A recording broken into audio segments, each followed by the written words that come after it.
Olá pessoal, sejam bem-vindos ao curso Mapa para Empreender. Eu sou o Alan e eu vou falar aqui sobre o módulo de gestão empresarial.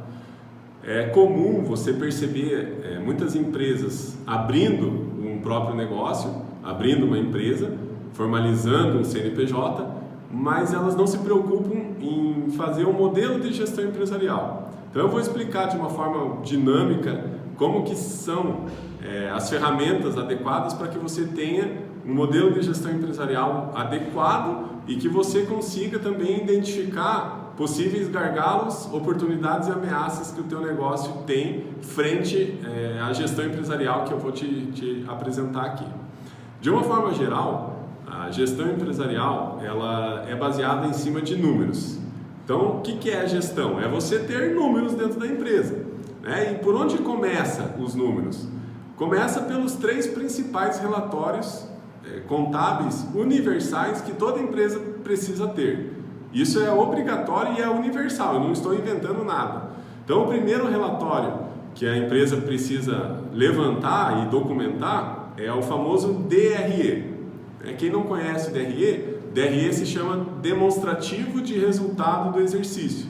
Nada mais é do que você identificar quanto você faturou e quanto a empresa gerou de lucro líquido, propriamente dito, no final da operação. E esse DRE ele é apresentado com a periodicidade mensal. Então você apresenta o DRE mensalmente, consolida isso no trimestre e geralmente você faz uma apresentação anual também. Então você tem o DRE mensal, trimestral e anual. Quais são os indicadores que você consegue identificar aplicando o modelo do DRE? Você consegue identificar alguns relatórios, alguns índices que vão te apresentar, por exemplo, a rentabilidade do negócio, ela vai te apresentar qual que é a margem líquida, qual que é a margem bruta, quanto gerou de EBITDA, se a empresa ela tem um giro de estoque adequado ou não, qual que é o nível de endividamento da empresa. Então você consegue levantar alguns indicadores financeiros, tudo isso baseado em cima desse primeiro relatório que é o DRE.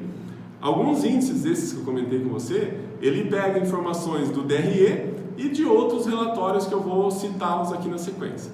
Então, de uma forma geral, o primeiro relatório que você precisa cuidar dentro da sua empresa é o DRE, é o Demonstrativo de Resultado do Exercício, para saber quanto que a empresa gera de lucro ou prejuízo num determinado período de tempo. Esse é o primeiro relatório. Segundo, balanço patrimonial. Para que serve o balanço patrimonial? Para você identificar os ativos e os passivos da empresa. O que são os ativos? Os ativos são os investimentos que a empresa tem. Então, o ativo ele é dividido em 3 categorias. Você tem o ativo circulante, você tem o ativo realizável a longo prazo e você tem o ativo imobilizado ou ativo permanente. Dentro do ativo circulante, você contabiliza investimentos que você consegue capitalizar num curto período de tempo. Aqui curto prazo até 1 ano, tá? Então, se você tem estoque, por exemplo, que esse estoque às vezes ele demora para girar 2, 3 meses na tua empresa, esse é um ativo a curto prazo. Por quê? Porque você consegue transformar isso em dinheiro dentro de um período de até 1 ano. Quando você tem ativos que demandam investimentos a mais de 12 meses, ou seja, mais de 1 ano, aí você enquadra esses investimentos como investimentos a longo prazo. Por quê? Porque são ativos que você demora pelo menos 1 ano para transformar em dinheiro dentro da empresa. E o ativo permanente, o que é? São ativos imobilizados. Então você comprou móveis, cadeiras, utensílios domésticos, utensílios de escritório, veículo, imóvel mesmo, propriamente dito, marcas, patentes. Então, isso tudo se enquadra dentro do ativo imobilizado. O ativo líquido, como eu falei para você que é o ativo circulante, ele vai entrar o quê? Vai entrar estoque, caixa, saldo do banco, ativos que você consegue transformar numa liquidez muito rápida dentro de até um período de 1 ano. Então, isso é o ativo. E o passivo, que são os financiamentos da empresa. O passivo também é dividido em 3 categorias. Você tem o passivo circulante, você tem o passivo exigível a longo prazo e você tem o passivo, que na verdade não é o passivo, mas o termo correto é patrimônio líquido, que é onde você vai contabilizar o lucro, o prejuízo e o capital social da empresa. Quando você abre uma empresa, você tem que constituir um capital. Você provavelmente já deve ter uma empresa, né? Se você está aqui é porque você já tem uma empresa. E provavelmente, se você consultar na Receita Federal, você vai identificar que lá na Receita Federal, no cadastro do CNPJ, ele tem uma função para você encontrar o quadro societário da empresa, quanto que a empresa iniciou o capital social do negócio. Esse capital social, ele é contabilizado dentro do patrimônio líquido, que fica dentro do passivo, dentro da estrutura de balanço patrimonial. Se você não tem muita familiaridade com esses termos, por esse é o motivo que eu estou falando para você, porque isso é gestão empresarial. Muitas empresas elas acham que gestão empresarial é ter um processo muito bem definido, e não é. A gestão empresarial ela está mais relacionada no que diz respeito à parte financeira e parte numérica do negócio, ou seja, a parte quantitativa. Quando você se preocupa apenas em escrever procedimentos, instruções de trabalho, isso daí não é gestão empresarial, isso daí é definição de processo. Então existe uma diferença de entendimento, de conceito. O gestão empresarial ele é embasado em cima de números. Então você tem o DRE, como eu falei para você tem o balanço patrimonial, que é separado em ativo e passivo, e aí você também tem o relatório de fluxo de caixa, que é onde você vai encontrar de fato qual que é o saldo líquido que você tem dentro da empresa. Uma coisa é saldo de fluxo de caixa, outra coisa é lucro líquido da empresa. Qual que é a diferença entre um e o outro? Se você, por exemplo, fez um faturamento lá de 100 mil reais e você vai receber os 100 mil reais em 30, 60, 90. Os 100 mil reais ele vai ser contabilizado no DRE. Então você vai colocar lá no DRE 100 mil reais como receita bruta. O fluxo de caixa ele vai contabilizar na medida que o capital de fato entra no negócio. Então você faturou 100 mil reais, mas esse 100 mil reais ele vai entrar em 30, 60, 90. Então você precisa ter esse relatório de fluxo de caixa para você saber a necessidade de capital de giro que o teu negócio precisa. E esses 3 relatórios em conjuntos, você vai conseguir montar os índices econômicos financeiros da empresa, que aí você vai conseguir saber índice de rentabilidade, índice de endividamento, que eu citei no início, índice de atividade mais relacionado à operação do negócio, e índices e alguns outros índices aí, que eu agora não me lembro tudo de cabeça também, mas você tem alguns índices que você vai cruzar as informações. Então você vai pegar informações lá do demonstrativo de resultado do exercício, outras informações você pega do balanço patrimonial e outras você pega do demonstrativo de fluxo de caixa.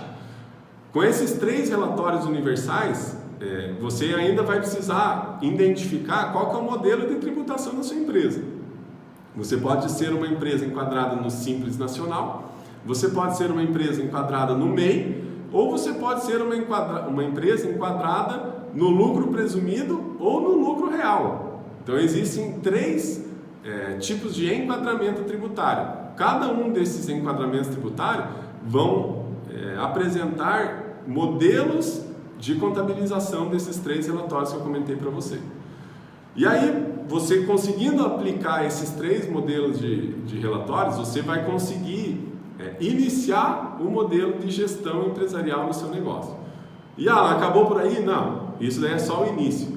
Depois que você consegue coletar essas 3 informações, aí você vai aprimorando o teu modelo de gestão. Como? Aplicando esse mesmo método em outras áreas da empresa. Então você vai ter lá a área de recursos humanos, que você também precisa coletar os dados, transformar esses dados em relatórios, em números quantitativos, em metas propriamente dito, para quando você for fazer uma reunião de gestão, uma reunião com a diretoria, com possíveis investidores, você vai apresentar esses números para as pessoas, porque são realmente os números que os investidores vão te perguntar. E são esses números que dizem se o seu negócio ele é saudável ou não.